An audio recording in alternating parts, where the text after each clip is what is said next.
Be me, Sienna. A few years ago, I was basically a goddess, 28 years old, running my own online brand, living in a downtown high-rise that cost more per month than most people make in a year. My whole thing was female empowerment, but a specific, very profitable brand of it. I wasn't teaching women how to code or start a business. I was teaching them how to leverage their value in the dating market. My core philosophy, the one that made me famous, was simple. Don't date a man who doesn't make six figures, period. I called it dating with standards. My followers called it the gospel. I had catchphrases. If he can't afford a steak dinner, he can't afford your time. A man's wallet is a reflection of his ambition and his ability to provide. Don't settle for a beta's budget. It was brilliant. It tapped right into the frustrations of modern dating. Women felt like they were taking back control. My live streams would get tens of thousands of viewers. I'd sit in my perfectly lit home office, a glass of expensive wine in hand, and dispense my wisdom. I felt powerful, untouchable. I genuinely believed I was helping women avoid the trap of ending up with some dead-end guy who would drag them down. The incident that really launched me into the stratosphere happened on one of those streams. I was doing a Q&A, batting away the usual questions. What if he's sweet but broke?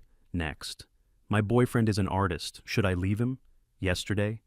Then a comment popped up in the chat from some guy, Zev. It wasn't even aggressive. It was just a question. What about a man's character, or kindness, or shared values? Isn't that more important than his income? I saw it, and a slow, cruel smile spread across my face. This was a perfect teaching moment. I told my moderators not to ban him. Let's use this as a case study, ladies, I announced to my audience.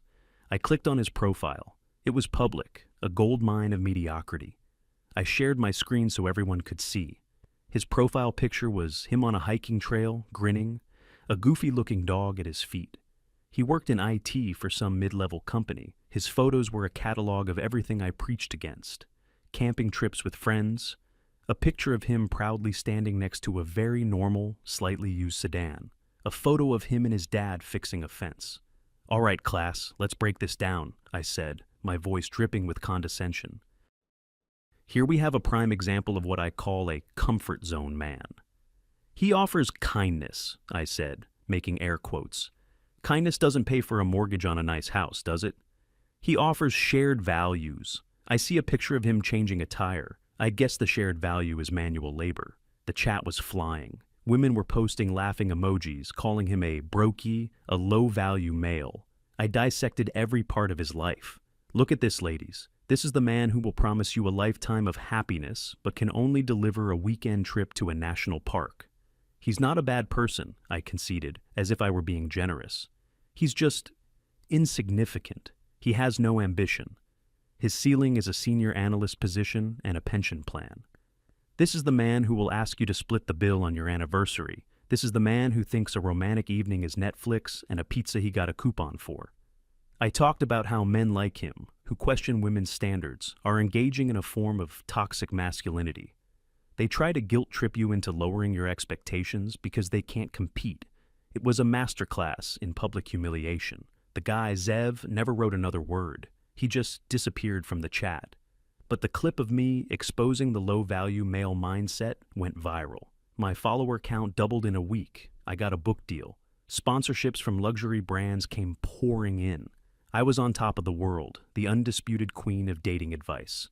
I truly believed I was invincible.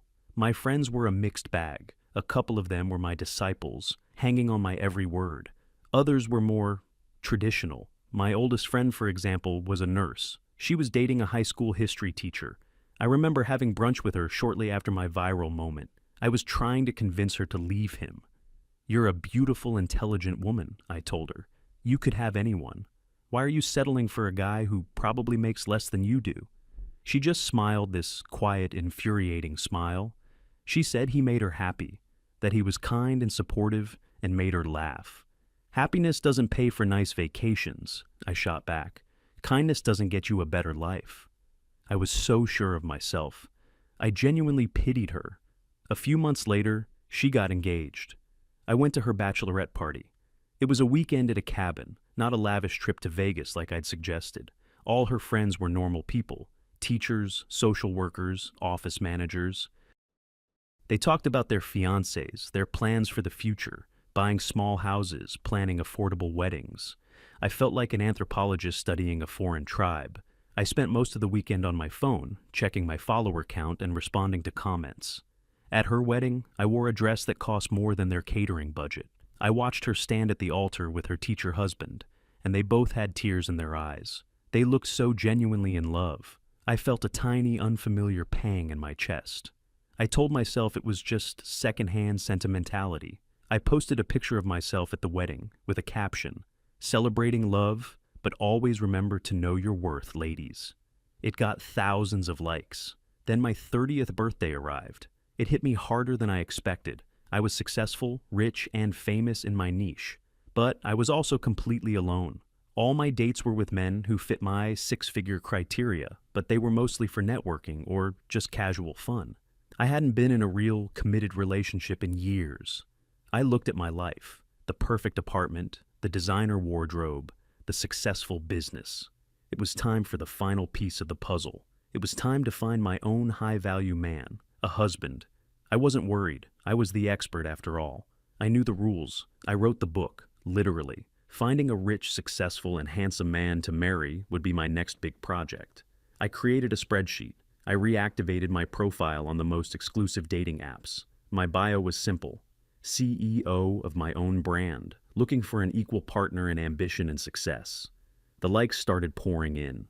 Bankers, tech entrepreneurs, surgeons, lawyers. It was a target-rich environment. I thought, this is going to be easy. I had no idea what was coming. I had no idea that I, the queen of high standards, was about to enter a game I couldn't win. The hunt began with a man who was, on paper, perfect. He was a crypto millionaire, young, flashy, confident. He picked me up in a car that looked like a spaceship. We went to a restaurant so exclusive you couldn't even find it on a map. I was ready to be impressed. I was ready to meet my match. But the entire dinner was a monologue about the blockchain. He talked about his portfolio, his NFTs, his market predictions. He didn't ask me a single question about myself that wasn't related to my brand's revenue. At one point, I tried to steer the conversation to something more personal. I asked him about his family. He waved his hand dismissively and said, "They didn't get it at first, but now they do," and then showed me the balance in his crypto wallet on his phone. It felt less like a date and more like an investor pitch. I realized he wasn't looking at me as a potential partner. He was looking at me as an asset, a high-value female to add to his collection of other high-value things. The Sienna, the empowerment coach brand, was attractive to him. Sienna, the person, was irrelevant. We never went out again. I told my followers it was because his emotional intelligence didn't match his financial portfolio. They loved it. Privately, I was a little shaken. The next one was an heir to an old money family. He was the complete opposite of the crypto bro. He had impeccable manners, was classically handsome, and spoke 3 languages. He took me to the opera. He knew about art and history. This, I thought, was more like it. This was class. This was legacy. On our 3rd date, he started talking about the future, his future. He talked about the importance of his family's name. He explained that his wife would naturally have to step back from her career. "The family is a full-time job," he said, smiling politely.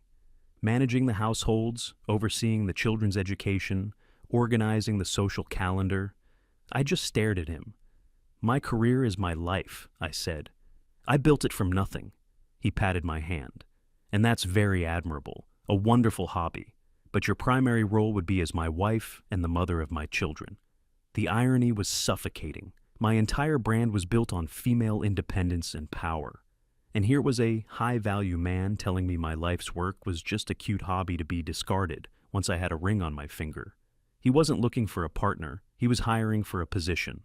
I ended it, feeling a weird mix of anger and confusion. I had told my followers for years that these men were the prize. But up close, the prize felt like a trap. I kept going. I was convinced these were just a couple of bad apples. I dated a surgeon. He was brilliant, dedicated, and a hero in his field. He was also on call 90% of the time. Our dates were constantly canceled or cut short. The few times we were together, he was so exhausted he could barely speak.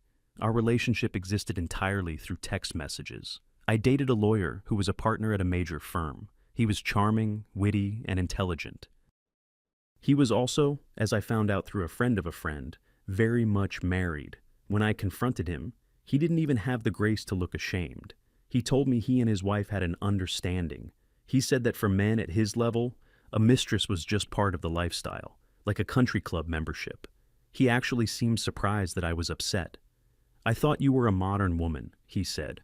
"I thought you understood how things work." Each date, each new man, chipped away at my confidence. These were the men I had idolized, the top 1%. And they were all disappointing. They were selfish, or controlling, or unavailable, or dishonest. They weren't looking for an equal. They were looking for an accessory, an employee, a convenience, or a secret. Meanwhile, my other friend, the one who wasn't a nurse, also got married. She married her college boyfriend. He ran a small landscaping business. A good guy, but definitely not a six-figure earner. I went to her wedding too. It was a backyard barbecue.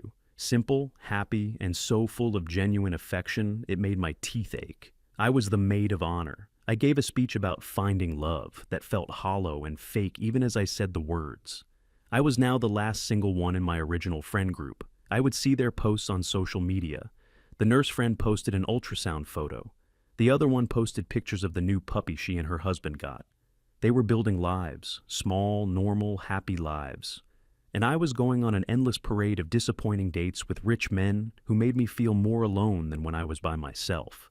I started to feel a creeping sense of dread. My own advice, the foundation of my entire identity, was failing me. But I couldn't admit it. Not to anyone, and especially not to myself. My brand depended on me being the woman who had it all figured out. So I doubled down. My online content became even more aggressive. "The reason you're single is because your standards are too low," I'd preach. "You need to filter out the time wasters and focus only on the best." I was trying to convince myself as much as I was trying to convince my audience. But the truth was, my spreadsheet of potential husbands was getting shorter, and my heart was getting heavier. I was the queen of a kingdom I had built, but I was also its only prisoner. The next year was a slow, grinding descent. I turned 31. The desperation I was feeling started to seep into my interactions. Men, especially successful men, can smell desperation like sharks smell blood in the water. My dates became less like interviews and more like interrogations. I'd find myself grilling them about their 5-year plans, their views on commitment, their financial statements. I was no longer the cool, confident woman in control. I was a woman on a mission, and it wasn't attractive. The quality of men I was matching with started to decline, even within the 6-figure bracket. I was getting the recently divorced guys who wanted to relive their 20s, the entrepreneurs whose businesses were just vague ideas and a fancy website, the guys who were technically rich but had the emotional range of a teaspoon. I remember one particularly awful date with a finance guy. He spent 2 hours complaining about his ex-wife. He told me in excruciating detail how she took him to the cleaners in the divorce. "Be careful," he warned me, pointing a finger at my face. "You seem smart, but all women turn eventually. You're all just waiting for a payday." I just sat there, listening to him project all his bitterness onto me. This was the man my philosophy told me was a catch. I started to notice a change in my online community too. The comment sections were getting more hostile. "You give all this advice, Sienna, but where's your man? Easy to have high standards when you're alone. Maybe the problem isn't them, it's you." My view counts started to slip. My engagement numbers were down. My sponsors started sending polite but concerned emails. The brand was me, and I was failing. My loneliness became a physical thing. I'd come home to my huge silent apartment, and the only sound would be the hum of the refrigerator. I had a closet full of beautiful clothes and nowhere to go. I had a bank account full of money and no one to share it with. I'd scroll through my phone, a sick sort of ritual. I'd see my nurse friend's posts about her pregnancy, her husband building a crib, the baby shower. I'd see my other friends' posts of her and her husband hiking with their dog, the same kind of boring life I'd once mocked. They looked happy, genuinely deeply happy. I started to feel this ugly, corrosive envy. I told myself they were just putting on a show for social media, that behind the scenes, they were probably miserable, struggling with money, bored out of their minds. but I knew I was lying to myself. The breaking point with my friends came when the nurse had her baby. They invited me to the hospital. I walked into the room, and there she was, looking exhausted but glowing. Her husband was sitting next to her, holding their tiny, wrinkled baby. He looked up at me with such overwhelming, unadulterated joy on his face that it felt like a punch to the gut. I mumbled my congratulations, gave them the ridiculously expensive gift I'd bought, and made an excuse to leave after 10 minutes. I couldn't stand to be in that room. The air was thick with a kind of love and connection that I felt completely excluded from. On the drive home, I had to pull over because I was crying so hard I couldn't see the road. It wasn't happy tears for them. It was miserable tears for me. After that, I started to pull away from them. I stopped answering their calls as often. I made excuses to miss get-togethers. It was easier to be alone than to be confronted with their happiness. My work, which had always been my salvation, was now a source of constant stress. I had to get on camera and pretend to be the confident, all-knowing guru. I had to sell a fantasy that I knew, deep down, was a lie. Every live stream felt like a performance. I felt like a fraud. The advice I was giving started to sound shrill and defensive even to my own ears. I was running out of material. My content became repetitive. It was all just different ways of saying, men are the problem. Men don't want to commit. Men are intimidated by successful women. The good ones are all taken. I was just verbalizing my own bitter experiences and packaging it as universal truth. And my audience, what was left of it, ate it up. It validated their own frustrations. We were all in an echo chamber of disappointment together. I started drinking more, a glass of wine to get ready for a stream, another one during, a couple more afterwards to unwind. It was the only way I could numb the feeling of being a complete and utter failure.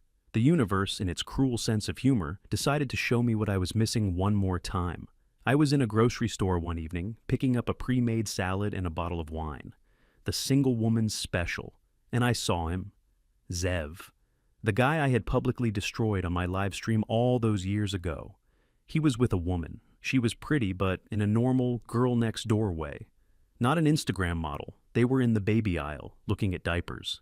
They were laughing about something, holding hands. He looked happy. He looked content. He had a wedding ring on his finger. I froze.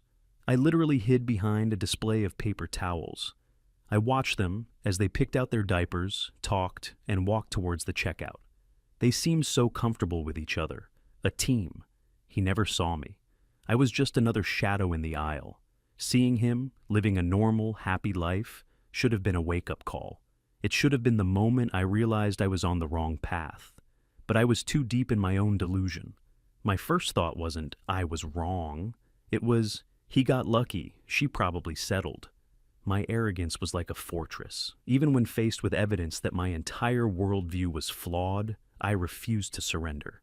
I went home, drank the entire bottle of wine, and cried myself to sleep.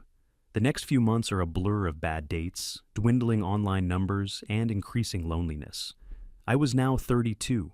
The project of finding a husband was a catastrophic failure. I had followed all my own rules. I had aimed for the top, and I had ended up with nothing. The pressure was immense. My business, my identity, my future, everything was on the line. I felt like I was holding my breath, waiting for something to happen, for the perfect man to just walk into my life and validate all my choices.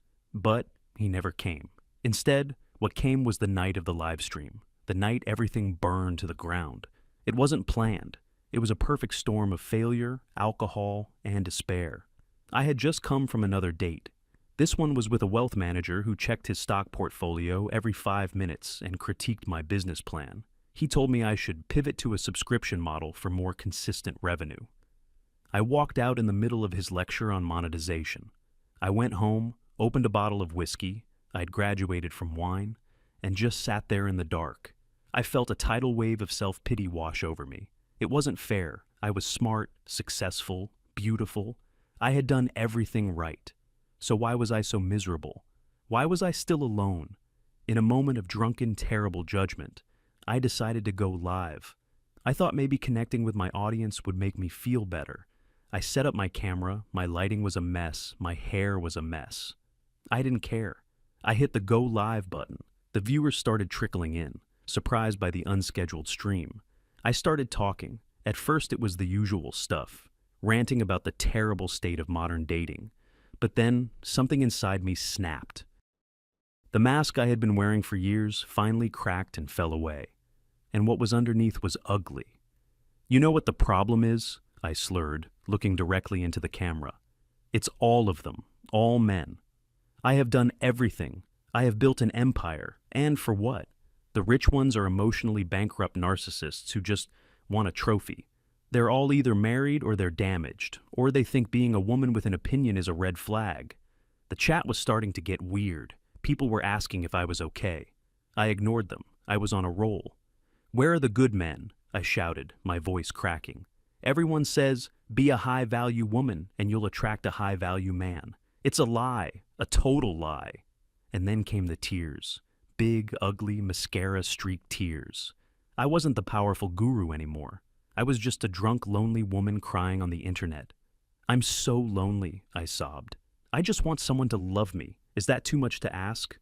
Why does everyone else get to be happy? What did I do wrong?" I ranted and cried for 20 minutes. I blame men. I blame society. I blame feminism for lying to me. I blamed everyone but myself. It was the most pathetic, humiliating moment of my life, and I broadcast it live to the world. I don't remember ending the stream. I just remember waking up the next morning on my couch, my head pounding, my phone buzzing like it was going to explode. I had a sick feeling in the pit of my stomach. I knew, even before I looked, that I had ruined everything. The morning after the stream was a special kind of hell. My phone was a nuclear meltdown of notifications. Texts from my few remaining friends, my family, my business manager. Social media was a dumpster fire. Hashtag Sienna. Meltdown was trending. The clip of me crying and slurring my words was everywhere. It was on Twitter, on Reddit, on YouTube. People had remixed it with sad music. They had turned my tear-streaked face into a meme. The comments were brutal. "The dating guru who can't get a date. This is what happens when your standards are higher than your sanity. Karma for that guy she bullied on her stream years ago." Someone had found the old clip of me destroying Zev and put it side by side with my meltdown video. The contrast was devastating. There I was, so smug and arrogant. And here I was now, a pathetic mess. It was the ultimate how it started versus how it's going.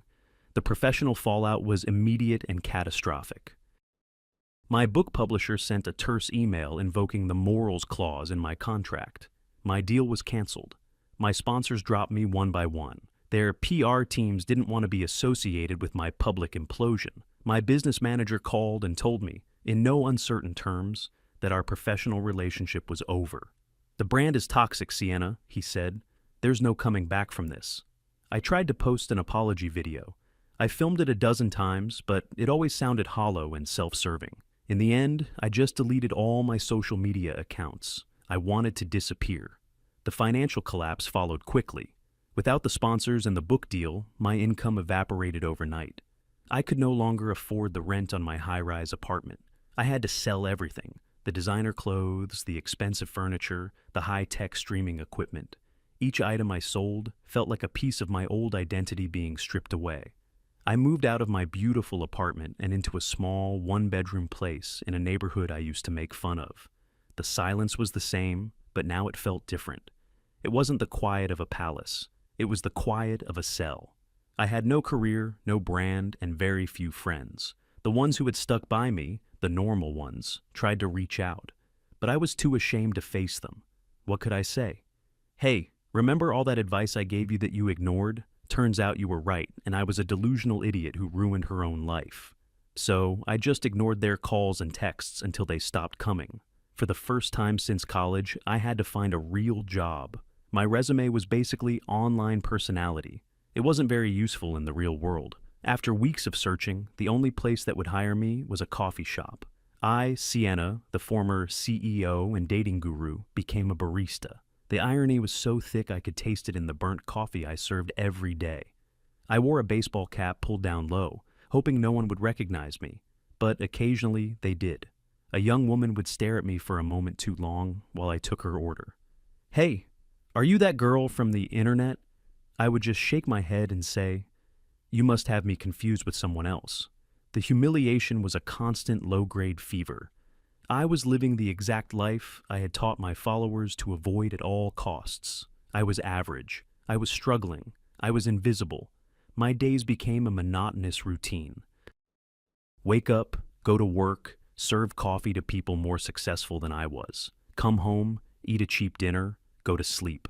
There was no glamour, no empowerment, no six-figure men. There was just the quiet, grinding reality of a life I had built out of my own hubris and failure. Months went by like this. The seasons changed, and I barely noticed. I was just surviving. The anger and bitterness I had felt for so long slowly started to fade, replaced by a profound emptiness. I had so much time to think. Too much time. I thought about all the choices I had made. I thought about the advice I had given. I had told women that their worth was tied to the man they could attract. I had told them that a man's value was his bank account. I had preached a gospel of transactional relationships, of status and materialism. And in the end, I was its greatest victim. The moment of clarity, the real one, came on a rainy afternoon. I was on my break at the coffee shop, scrolling through my phone. I had created a new anonymous social media account just to feel connected to the world. The algorithm, in its infinite wisdom, suggested a profile for me. People you may know. It was him. Zev. My heart hammered in my chest. I don't know why I clicked on it. Maybe it was a form of self-punishment. His profile was public again. His profile picture was a family portrait. It was him, the pretty woman I'd seen him with in the grocery store, and a little girl with his same smile sitting on his shoulders. They were in the backyard of a simple, modest house. There was a swing set in the background. His old dog was lying in the grass nearby. He didn't look rich. He didn't look powerful. He just looked happy, genuinely, profoundly happy. I scrolled through his photos, pictures of his daughter's birthday party, a video of him teaching her how to ride a bike, a picture of him and his wife on a date night at a local, inexpensive-looking restaurant. They were raising their glasses to the camera, both smiling. It was a whole life, a real, tangible, beautiful life. The kind of life I had mocked, the kind of life I had told millions of women was beneath them. And as I sat there in the back room of a coffee shop, smelling of stale espresso, I finally understood. I had been so wrong, so deeply, fundamentally, catastrophically wrong. I had spent years chasing a fantasy, a hollow, glittering prize that didn't exist. I thought value was about income and status and appearances. But I was looking at true value right there, on my phone screen. It was in the way he looked at his wife. It was in the joy on his face as he played with his daughter. It was in the building of a home, a family, a partnership. It was everything I had thrown away in my pursuit of more. I thought about the man he was when he wrote that comment on my stream. He had asked a simple, honest question about character and kindness, and I had torn him apart for it. I had used him as a prop to build my own fragile ego. I had tried to make him small so that I could feel big, but he wasn't small. He was a good man, a man of character, the kind of man who builds a happy life. And me? I was the one who was small. I was the one who was empty. A wave of shame so powerful it made me nauseous washed over me. I had not only ruined my own life, but I had also potentially poisoned the minds of thousands of other women. How many of them had left good, kind men because of my advice? How many of them were now as lonely and miserable as I was? That was the heaviest burden of all. I closed the app. I sat there for a long time, just staring at the wall. The rain was streaking down the window pane. I didn't cry. I was past tears. There was just a quiet, devastating acceptance. I had lost. I had played a stupid game and lost in the most spectacular way possible. The greatest irony, the final, cruelest twist of the knife, was the last thought that popped into my head. He's probably never thought about me again since that day. I was a minor, unpleasant blip in his life story, but I will never, ever forget him. He was the man who had everything I said wasn't worth having, and he ended up having everything I ever truly wanted.